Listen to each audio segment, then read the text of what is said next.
back to Our Vision, Our Future. Now, Jennifer, here's something that's a big part of our present and an even bigger part of our future. What's that? Terrorism. That's right, I said terrorism. Now, come on, people. A show like this wouldn't be much use if we didn't talk about the problem of terrorism. Well, you're right about that. Terrorism is a very big problem. Yes, it is. Fortunately, there's a very simple solution. More terrorism. I'm sorry, I must have heard you wrong. Did you just say that the solution to terrorism is more terrorism? You better believe it. But how? Well, it's simple as pie. And speaking of pie, I'd like to bring out a friend of mine with a few pie charts who's going to talk us through this. Ladies and gentlemen, please welcome Taylor Kaufman.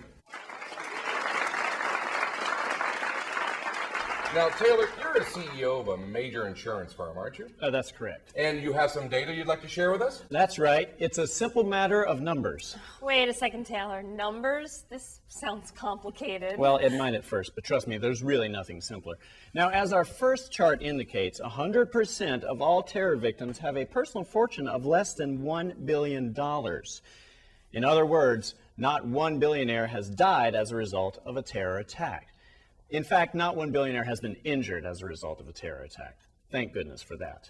Now, 9/11 has given us compelling reasons to raise insurance premiums. Because of the ongoing threat of terrorism, we've been able to raise insurance premiums across the board. Well, I mean, that sounds great, but what happens if there is another terrorist attack and insurance companies are forced to pay out? Yeah, that's just it. Most of our new contracts have a standard clause that specifically excludes terrorism as a payable cause of death, injury, or even loss of property. You mean? What I mean is, we're raising insurance premiums because of terrorism, but we won't have to pay out on a terrorist attack. And as a result, we're making billions of dollars in profits. Wow, that sounds great for the billionaires in insurance. It's not just insurance, though. It's security firms, contractors, weapons manufacturers, news stations, you name it. And basically, it's helping all billionaires all across the board. Indeed. Now, as our last chart indicates, during Bush's presidency, his policies have actually raised the number of terrorist acts and terrorist attacks. And as a result, we billionaires stand to make, well, billions.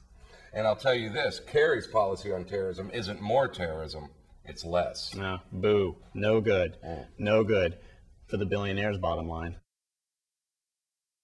Wow, who would have guessed it? Terrorism is good for us billionaires. You can't argue with those numbers. George W. Bush's terror-generating foreign policy has been good for us billionaires. We'll be right back.